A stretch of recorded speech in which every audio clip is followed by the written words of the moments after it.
So we don't go through that again. Hi, everyone. I hope you all had a fantastic holiday break and it was really quiet, hopefully. I'm going to start today on a couple of things. We're going to do the timeline, next steps, and also I'm going to talk about the fourth thing on the agenda, the mid-session amendments, just to give everyone an overview on that. And then we'll turn it over to Krista and Justice Duncan to have more of the substantive conversations. So first, I wanted to let you know that the next full commission meeting is this Friday, January 10th. It's at 10 a.m. on Zoom. If folks want a link to that, shoot me an email. All the materials for the commission meeting are already posted on the website if you're interested in seeing that. And there will be an two additional memos, one on kind of wrapping up what happened today at this meeting, and another with an update on the LLC Act. So that those will go up probably Wednesday afternoon or Thursday. And then in terms of what's going on, the bill got pre-session filed successfully, which was great. We are HB 2460. Organizational days start on Monday, the 13th. And then the first day of session is January 21st. Because our bill was pre-session filed, it will be first read in those first couple days. And then we'll be assigned to a committee. So that's where we are with that. And then we have January, February, almost 2 months to get that first public hearing and work session done, first public hearing done and a work session posted. So obviously, there are a lot of you here who know this, but we do not want to be anywhere near that March 21st deadline for our work session or public hearing. We want to be earlier, it's better. And so that's what I'm working on right now. Getting caught in the scrum is stressful, and I don't think anyone likes to be there. So hopefully we can avoid that. Does anyone have any, I have folks coming in, just sorry. Does anyone have any questions about that?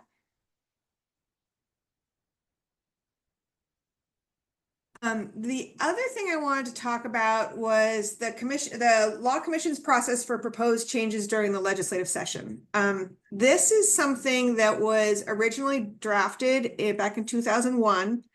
And I'm not sure if it's been discussed much the last couple of years, but it has historically been included in the commission's biennial report as guidelines on how to address amendments that come up during the legislative session. Sometimes, as many of you know, things can move quite quickly during a legislative session.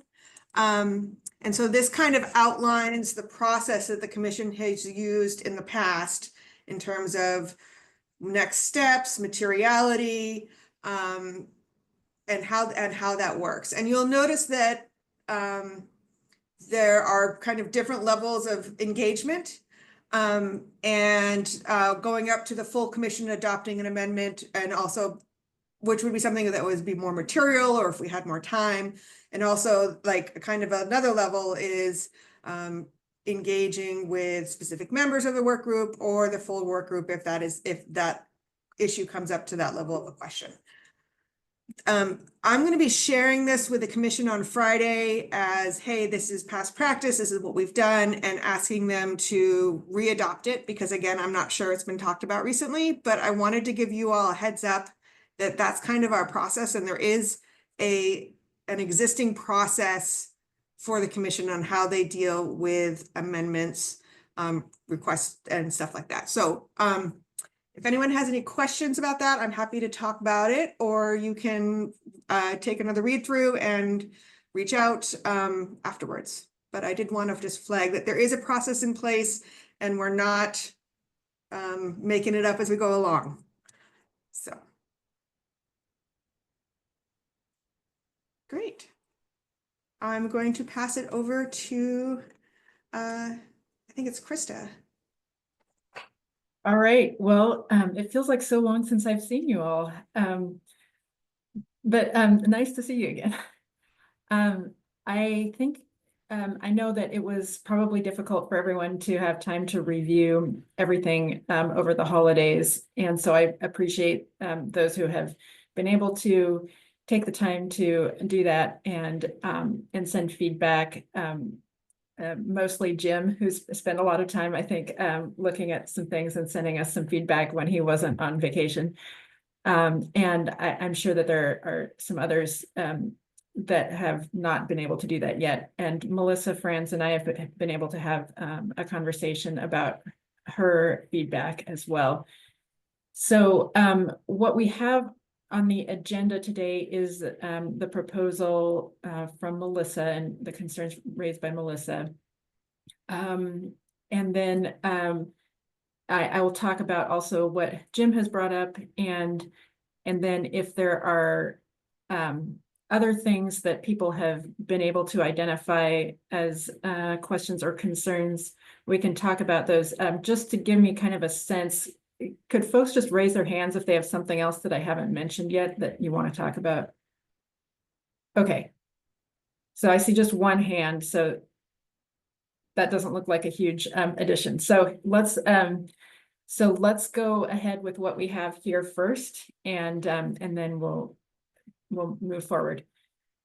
So first of all, Melissa raised a concern about section 18B1 about the availability of resentencing anew in any case after a plea, and that it could create an increased workload for all of the system players. And if that's so, that would be a potential fiscal impact, which we would like to avoid in this bill most, if we can. And so I think that one option that the best option that we were able to come up with, I think, what's laid out in the agenda, and reverting back to the working draft number 3 language, that just removing the sentencing anew piece and saying that the circuit court shall review only to determine whether the trial court failed to comply with requirements of law in imposing or failing to impose a sentence. I recognize that that is not ideal in the context of these the cases that are from courts not of record, and for some of the same reasons that we've talked about in the past. So I'm opening this up for discussion at this point. Melissa, I don't know if you'd like to say anything more about the concerns you raised first. Just briefly, can everyone hear me? Sorry. So just briefly, I just wanted to add that the reason I believe this will have a fiscal impact is we go based, and I've had experience when drafting fiscal impacts for the judicial department, is that we go based on potential, so potential workload increase. And so when you say the circuit court must sentence anew, that means there's the potential for every single plea of guilty or no contest from a municipal court or justice court to be appealed to circuit court. And the way it's currently written is that the circuit court is mandated to sentence anew, which means there would be a sentencing hearing required in all of those cases.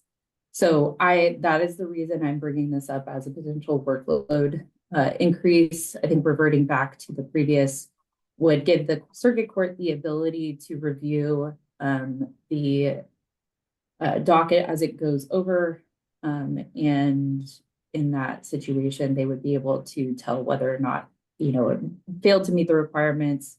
Let's say it's supposed to be a C misdemeanor and they impose 45 days instead of 30 days or whatever the case may be. That's just a really basic example, but at least this would revert it back to giving the circuit court the ability to do it as opposed to the mandate that they sentence anew. So that was the reason for bringing this up as a potential workload. Thanks. Jimmy. Sure. So I think there are a large number of practical problems with determining whether a sentence is lawful without a transcript, right? And the vast majority of cases, in order to figure out whether a particular probation condition is lawful or whether consecutive sentences are lawful, you'd have to reconstruct what happened in the trial court in order to do that. So I don't see how this solution helps at all with the fiscal impact problem, right? It's really adding just another layer of proceedings that would have to happen before resentencing, right? Instead of in every case having resentencing, in every case you'd have to have some kind of inquiry into whether there was an error in the sentencing, and then depending on the outcome of that hearing, which probably often need to be a hearing, then you would potentially have resentencing after that. So if the fiscal impact is the concern, I don't see how this addresses that. I think I'd like to just make one point and then I'll go on to the other people that have the other hands up. I think one of the questions is, how many people who've pled guilty or no contest would actually be appealing their case? And if the statute were to say that the only review is for whether the sentence is lawful, would that be sort of a signal that, this is not just a complete do-over? And would that mitigate the potential fiscal impact? And you don't necessarily need to respond Sure. to that. I would say the number of these appeals is going to be very small in any event, right? I mean, I represent people who appeal from the circuit court to the Court of Appeals. And to be honest, there are certain recurring errors and misdemeanor judgments over the past year that I could basically tell my clients, if you want a resentencing, I can get your resentencing. Often the answer to that is, I don't actually want a resentencing. I wanted to appeal because of some other thing, but I no longer care anymore. Or I thought it would be about challenging the guilty plea. I say, no, you have to do that differently. All of which is to say, I think we're probably dealing with a very small number of cases here, no matter how we structure this. Okay. The moving of that last week, you guys are wrong. I'm hearing some background noise from yours for you. Thank you. All right, Kimberly. Yeah, thank you. Well, I'd say, first of all, on the fiscal part of this, just so you know, we do have a team at OJD that's looking at the bill really closely and trying to figure out, still trying to figure out our fiscal.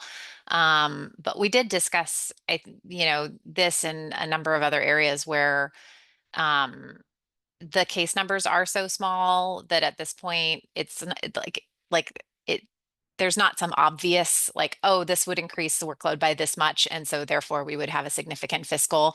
I think we'd be more in a situation where we would say,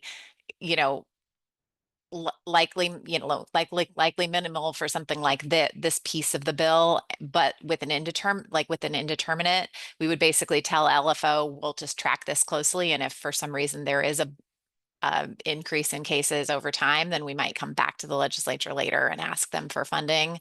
But we're not necessarily anticipating that. It's just something that we would track. The other thing about this, I think we had sort of similar concern that was already raised about just if there is no record, you could end up in a situation where you end up having to, I don't know, have the Justice Court judge come in and talk about what happened. I mean, and so if a change like this was made, I think we'd want to just, or our suggestion would be to limit it sort of to the four corners of the judgment. Like, for example, the conviction is for something very specific, and there's a range where the sentencing needs to fall, and it's wildly outside of what it's supposed to be, then you can tell from the judgment like they didn't follow the law when they were doing the sentencing, something like that, so that it's a more I think that would make that a more simple procedure as well, and eliminate sort of those concerns about the fiscal. And I don't know, Lindsay, if you want to add anything, or if I got anything wrong there, please feel free to jump in. No, I don't think I have anything to add. I do think that is a concern, though, just like Jimmy Brewer mentioned, which is how is the circuit court to do its review without a record in front of it? And so we just would need to, if the work group is going in this direction of a modification and not a resentencing, we would really need the wording to be specific in that the circuit court's task is reviewing what it has in front of it, and it's making a determination based on that alone.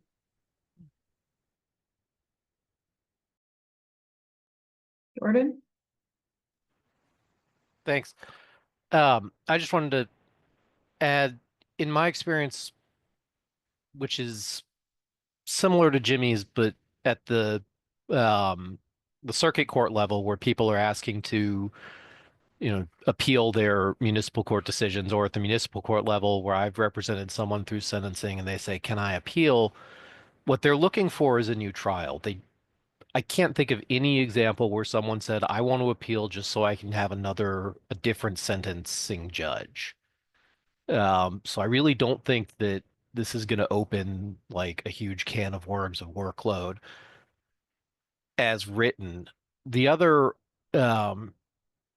point that I thought I might be worth making is from the perspective of a defense attorney, if I'm going to challenge a sentence on appeal that's not that doesn't have a record somewhere, even if you're limited to a resentencing, my gut instinct is that you challenge it as a disproportional sentence, which means you're going to be relitigating the sentencing largely anyway. So I don't know that the proposed change is going to save that much workload over the original proposed language.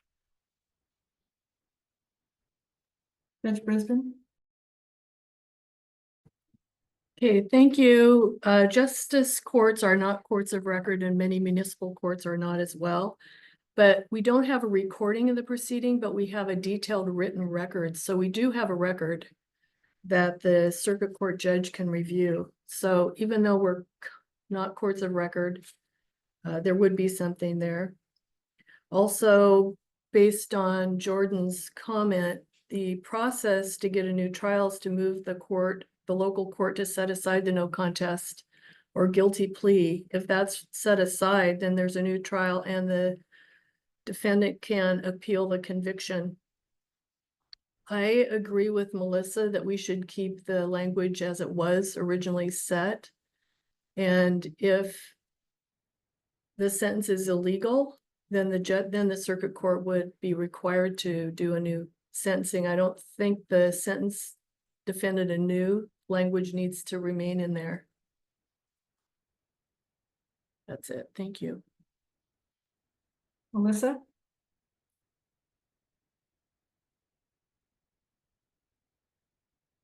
Oh, you're on mute. Sorry, thanks for letting me know. I just wanted to highlight that I think it's going to be difficult to think about the number of cases that may exist in the future, because currently there's no appeal for people that are pleading guilty or no contest. And so we, as much as we'd like to think optimally that, defendants are thinking right-minded and that they don't want to have a new sentencing by a circuit court judge, it still is opening the door to the filing of the appeal.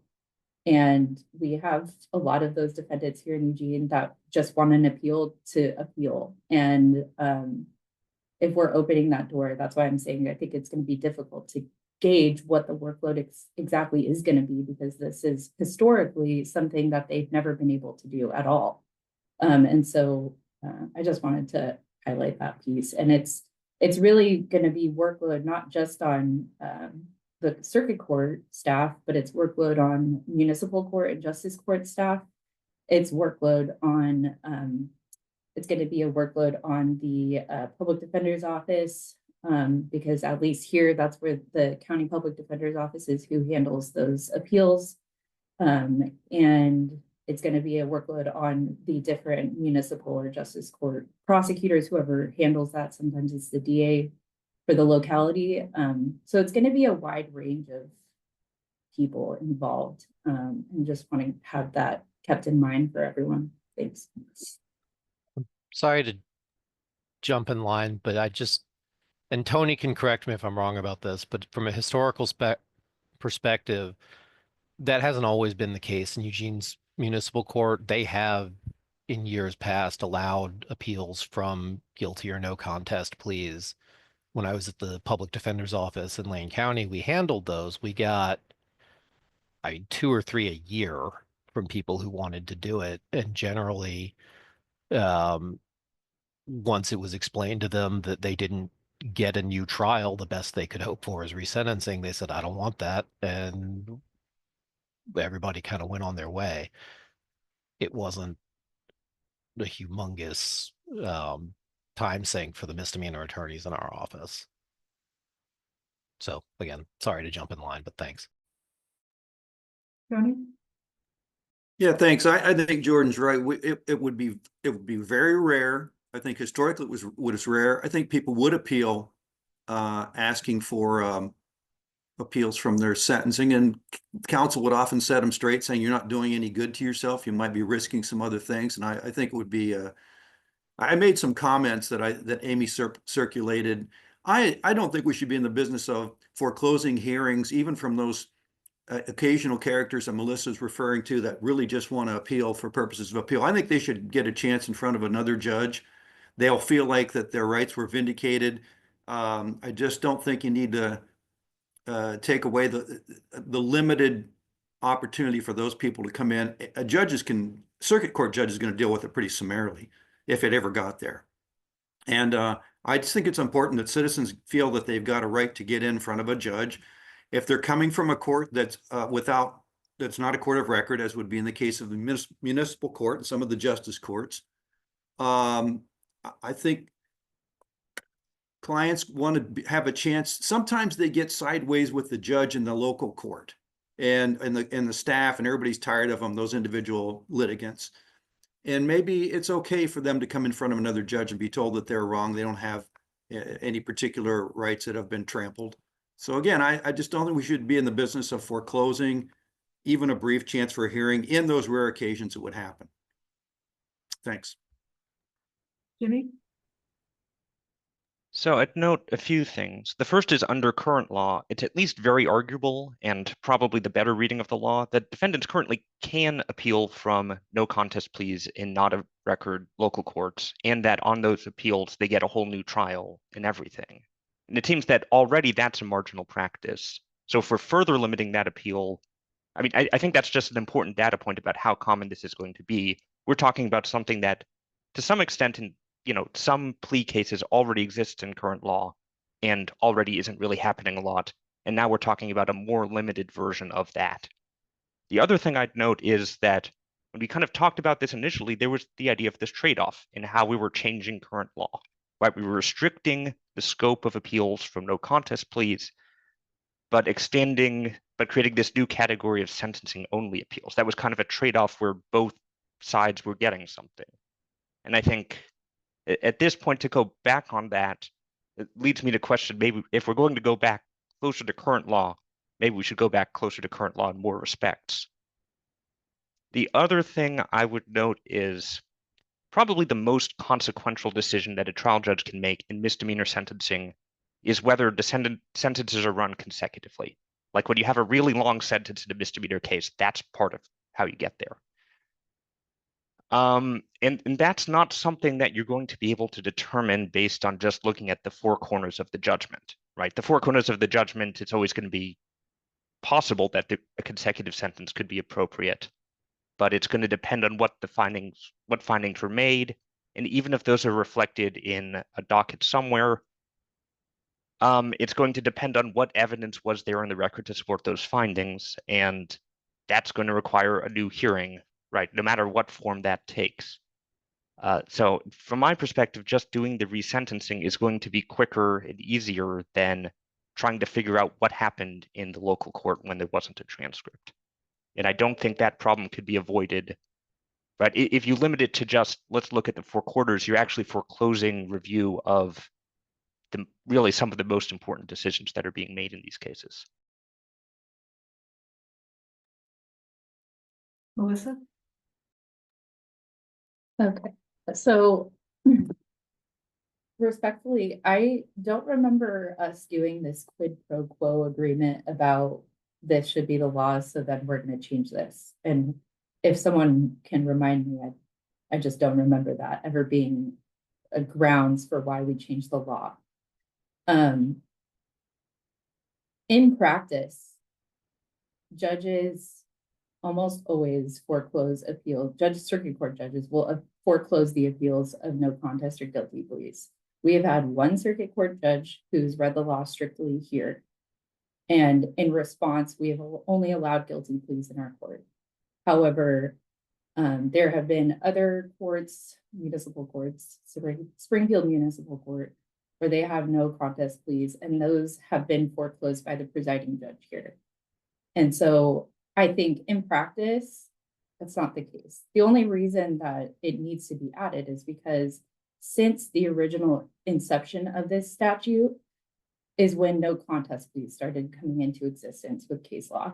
And so that is the reason that the change needs to be made. It's more of a pro forma matter because, and it's solidifying what's already done in practice. It's not, we're not really changing what's happening with this. And so I just want to make that clear about what's been going on. This is not a like quid pro quo. This is more of, we're just solidifying in statute what is already occurring. And I don't think it should be characterized as such, especially since the scope of review document specifically says that this change was made in an effort as to put it in the scope of review as opposed to a policy change, which this absolutely is. So thanks.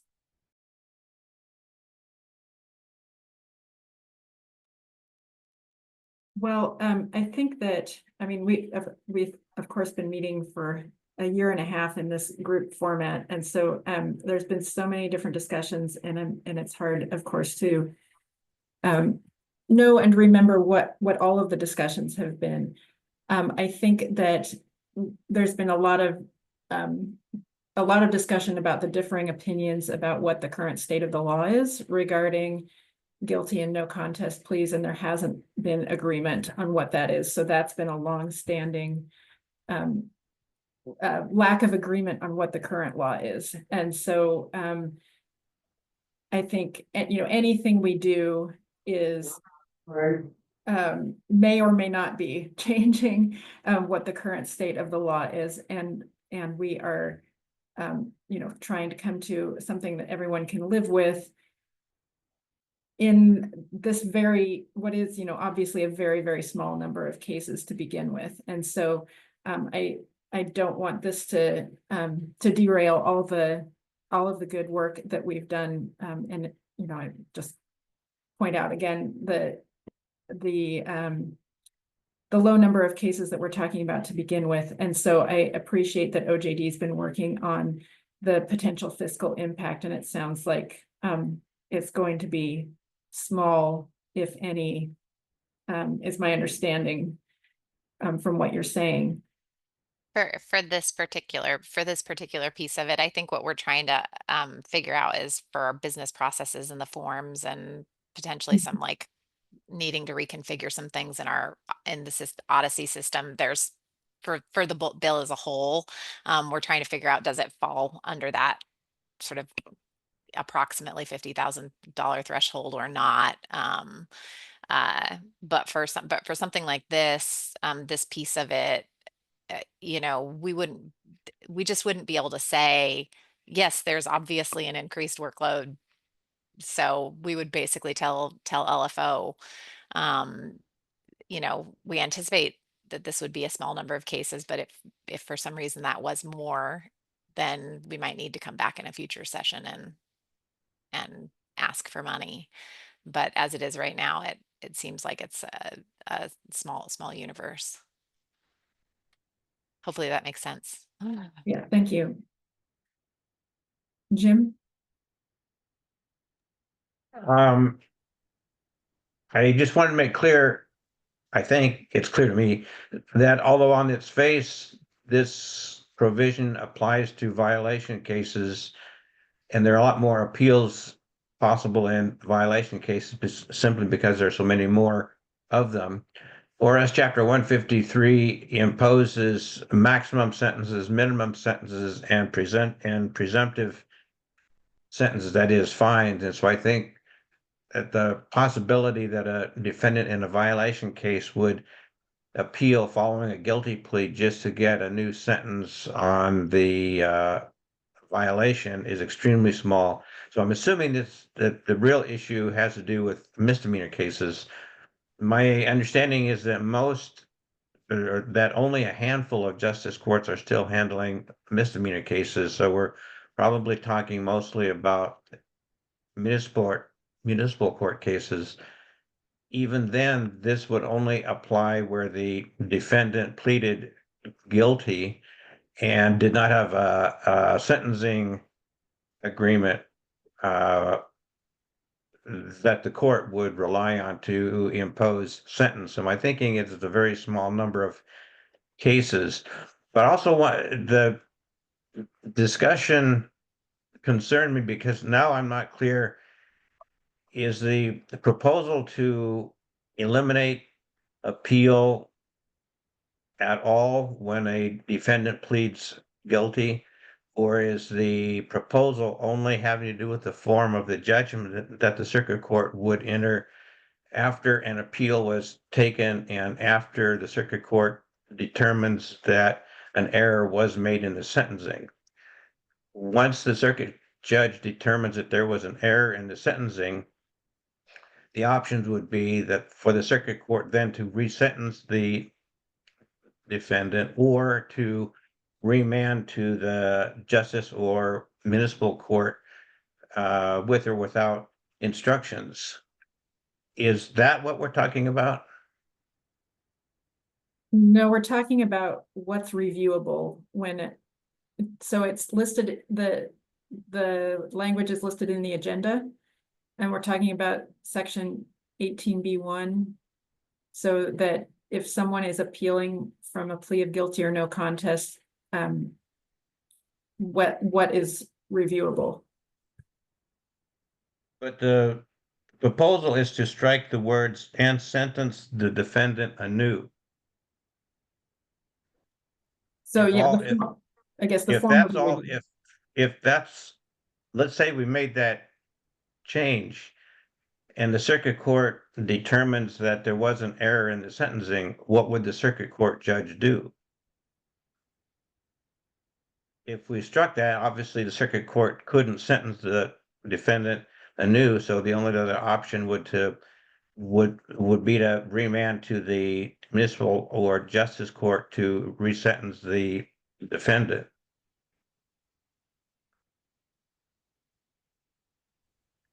And I guess I'm not seeing how making that change would have much of a fiscal impact, would relieve a fiscal impact, even if there is one.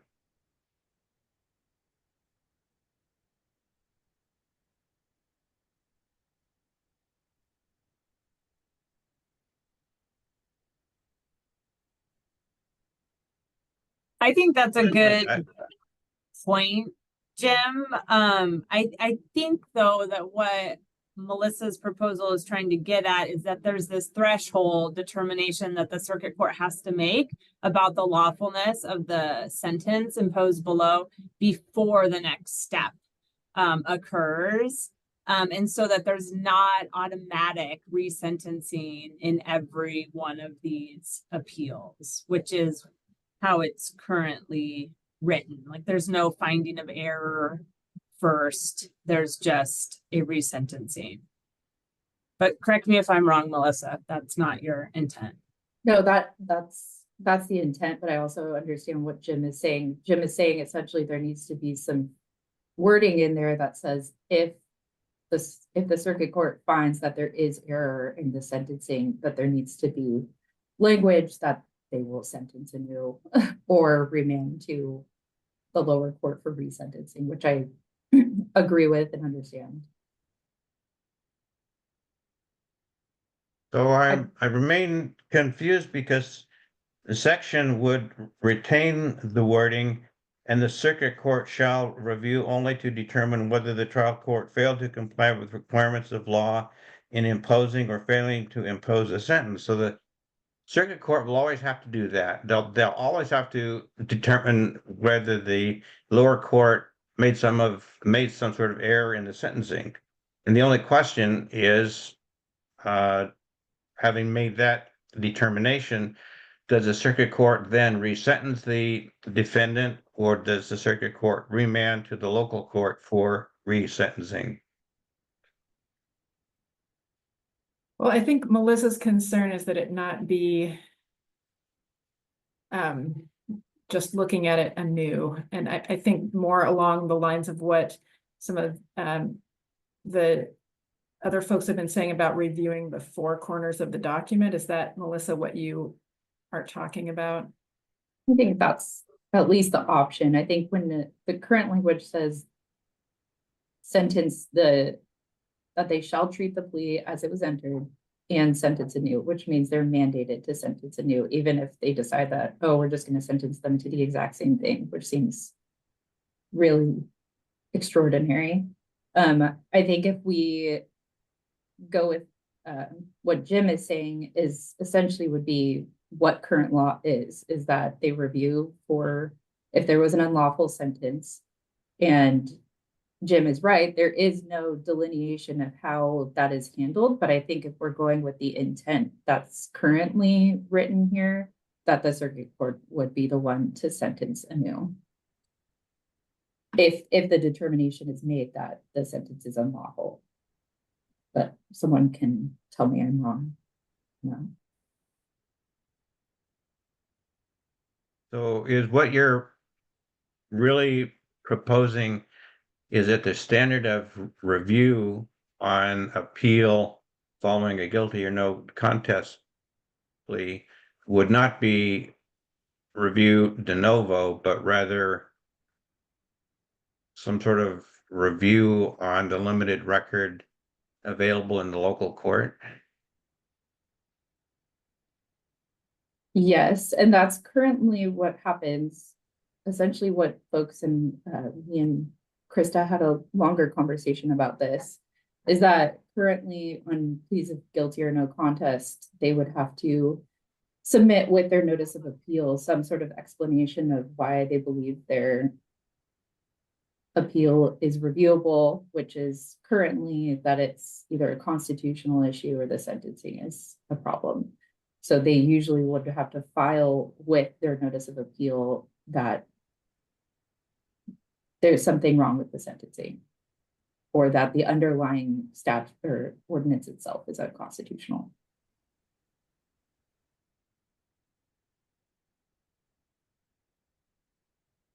So it seems very likely that there's plethora of local practices.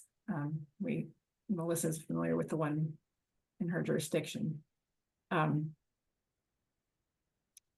So in trying to standardize things, you know, it's hard to know how many different local practices we may be talking about, but. Melissa, are you suggesting something along the lines of that the circuit court would sentence anew if the circuit court finds that the sentence was unlawful? Right. So if they can make a determination, you know, on the four corners of the document or from the record, which we have a pretty extensive record similar to Judge Brisbane described, a written record, that they can make a determination about, you know, if they are sentenced to a year in jail for disorderly conduct, then in our court, it's 100 days for disorderly conduct charge, by the way. We're different than state law. But if they're able to determine that that exceeds the maximum sentence, for instance, then they would sentence anew, yes. Well, I think the sentencing order itself, the four corners of that sentencing order, is certainly going to be sufficient for a circuit court to determine whether or not that sentence was unlawful.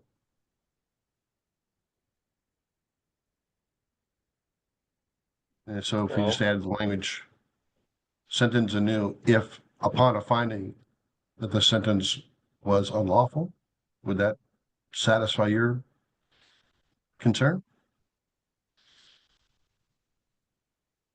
It satisfies my concern. I'm not sure about everyone else's. Well, I see Jimmy's hand. Sure. I mean, just you can't tell by looking at a judgment whether the sentence is unlawful. There might be certain errors that are just so obvious and egregious that you can tell them by looking at the judgment, like exceeding the statutory maximum for a particular case or a particular offense. But something like a consecutive sentence not being properly imposed, there's no way to tell from looking at the four corners of the judgment about that. Special conditions of probation, that could be perfectly proper if there's evidence and factual findings to support them. It can be totally improper if they aren't there, and that's not on the judgment. You'd need to look at the transcript for that, basically, and there isn't one. And there might be some limited materials that could sort of help clue you in, but in most cases, that's probably not going to be sufficient to really let you know, was this definitely legal or not? Tony? Thanks. Yeah, the sentencing orders in municipal court last time I was there, it's been over a year now, where it's a check mark on the back of a form. There's no sentencing order anyway. A circuit court judge couldn't tell any reason that the plea was given, just that the plea was given. And I think what Melissa's getting at, and then forgive me if I'm trying to put words in your mouth or getting you wrong, Melissa, I think you can correct me, but I think you guys don't want to show up at another hearing. And they're it's very rarely going to happen, but I still say it's an important part of litigation that defendants get to show up at a hearing and say something, even if it's ridiculous, to another judge. So if it's all about not, putting our suits on and going down to the circuit court, I mean, I don't think that's a reason to change this, if that's the concern. Thanks. Okay, I'd like to table this one for the moment, and move on to the other two things that are on our agenda, or that people have raised. So Jim, and concern about whether section 14 is well, two different concerns about that, I guess. The first being whether it is unnecessarily restricting judgments in civil cases, because it was more aimed probably at criminal or violation cases, and whether the judgments for civil cases should be sort of left more amorphous or more unrestricted as far as when they could be entered. And number two, I misplaced number two. Sorry. Number two. Oh, whether the language actually is goes along with the intent of what we have in the draft report for that section, or whether some of the wording just doesn't quite work with what our intent was in the report. So this is really an into the weeds wording discussion that I don't think is going to be productive to have in a large group setting. And so I guess my question for the large group is, number one, if any folks on the spot feel like there's a reason that civil judgments shouldn't be as delineated as far as when certain sorts of judgments are entered, as we're doing in subsection 14 and other ones. I mean, I think the intent of doing a very specific delineation was so that it was clear that each court was enforcing its own judgments, and when the circuit court is simply affirming the terms of what a local court did, that there would be that sort of opportunity to just affirm and send it back to the local court to enforce its own judgment. So that's the reason that there's specificity in what we've drafted. So I think the first question is there a reason not to have the same for civil cases? And then the second question is, we would be asking for anyone who would like to volunteer to review the technical language to see if it's corresponding to what our intent was in the draft or in the report. We would be taking volunteers, and you can email us for that. But I guess, first of all, does anyone have any upfront comments about the question of whether the judgments, the specificity of provisions about judgments should be different for civil appeals than what we have in here?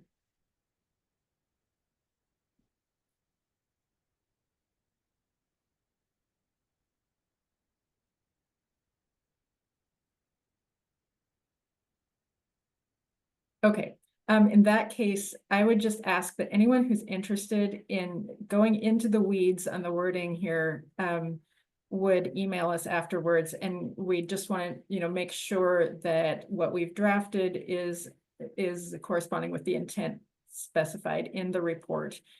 So anybody who's interested or willing to partake in that discussion would please just go ahead and email us, and we will over the course of the next few days have a small group discussion about that before the Law Commission meeting on Friday.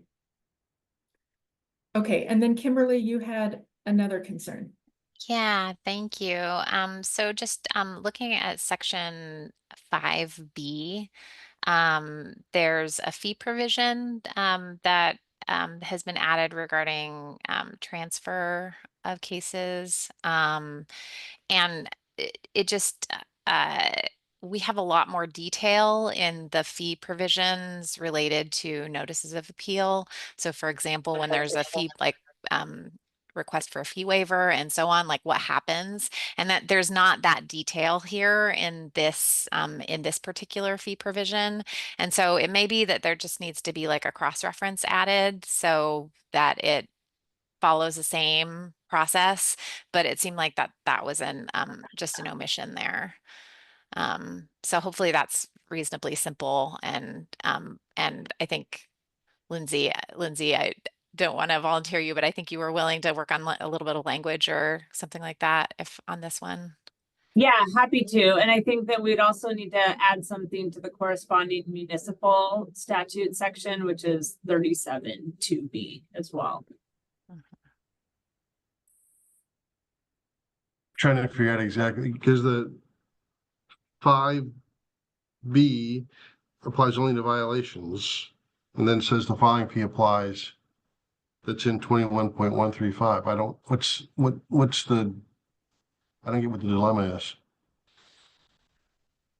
So,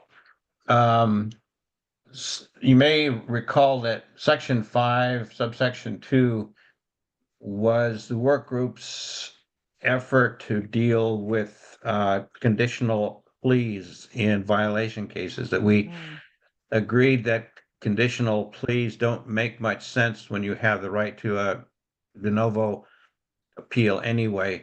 And so in lieu of allowing conditional pleas in violation cases or in misdemeanor cases, the defendant, with the consent of the prosecution and the trial judge, could transfer the case to circuit court.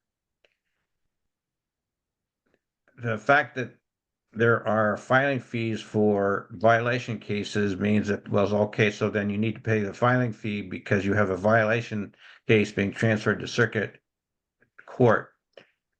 The reason that I'm not sure that we need all of the detail that we did for filing fees generally is that it's hard to imagine that you would have a conditional plea in either a violation or a misdemeanor case that the person is not already represented by counsel.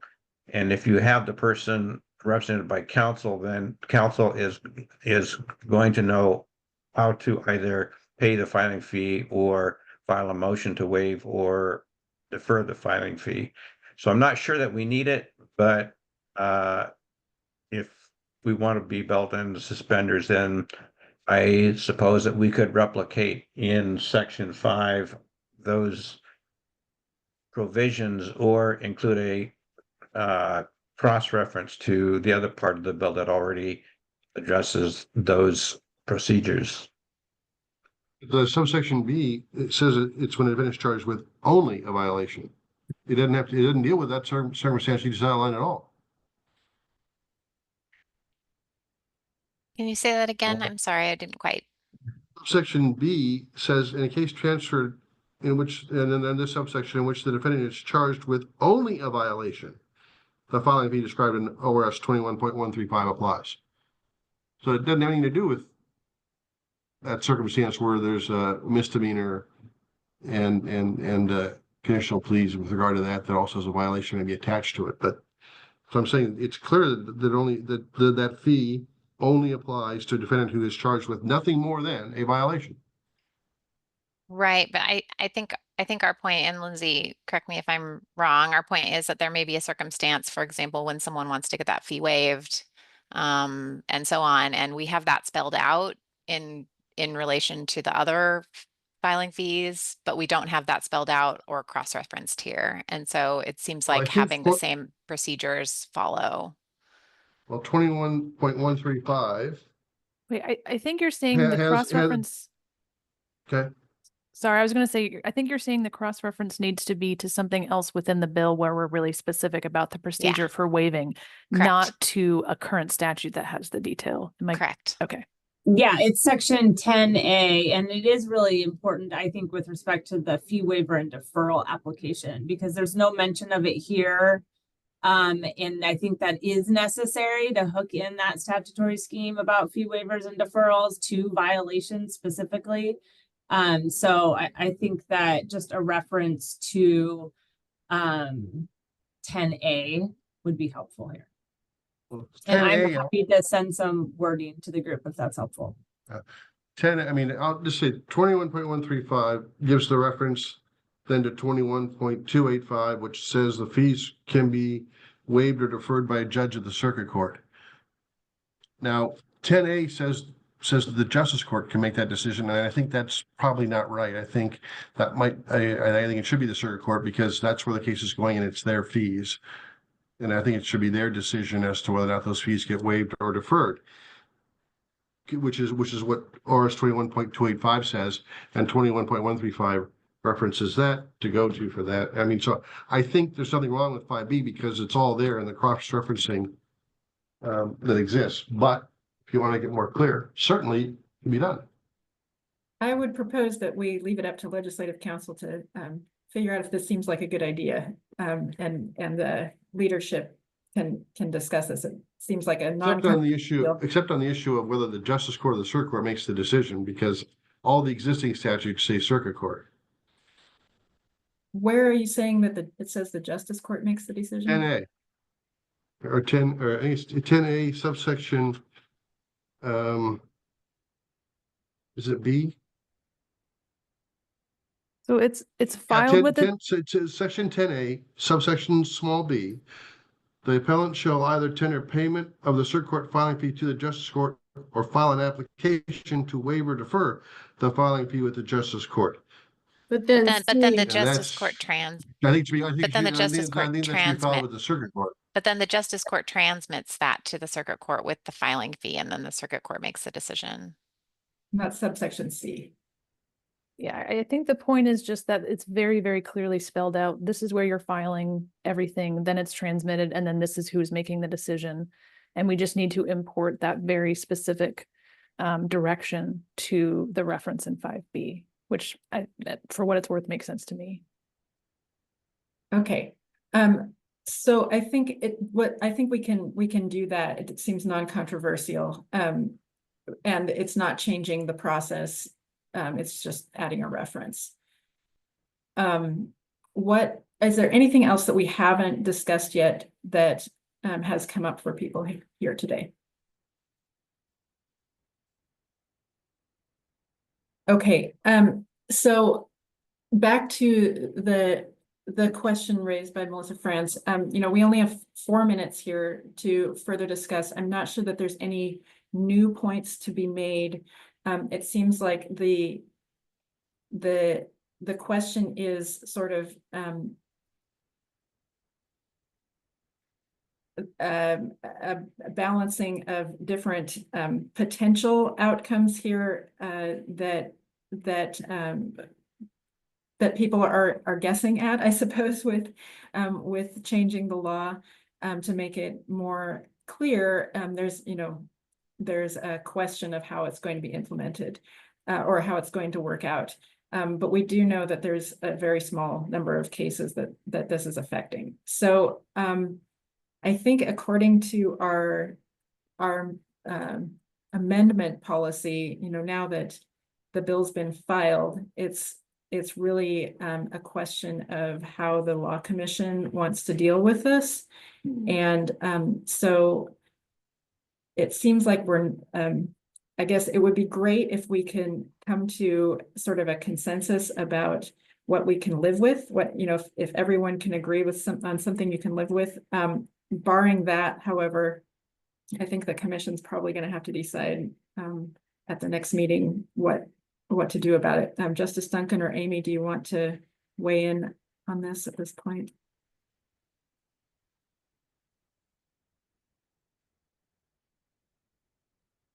Okay, so I think we would be happy to hear any further feedback from anybody post-meeting after you know, have a chance to digest it. And yeah, please, you know, please feel free to reach out. And if you've got further thoughts on this or other questions. Does anyone else have something else you'd like to discuss at this point?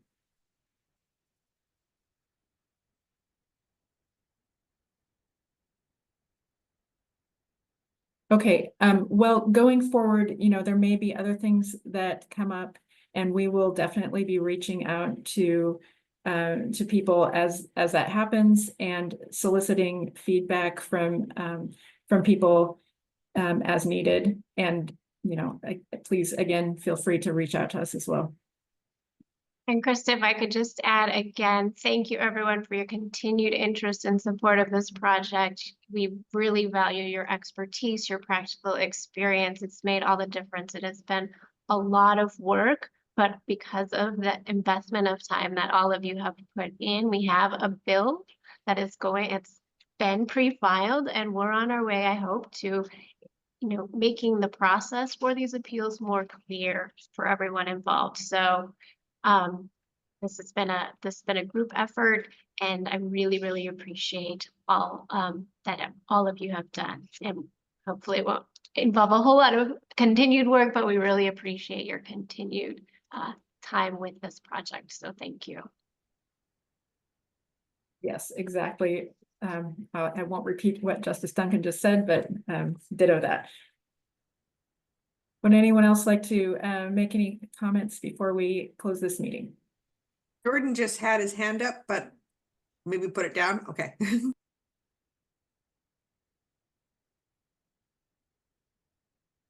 Jordan's hand Oh, is we back can't up. hear you.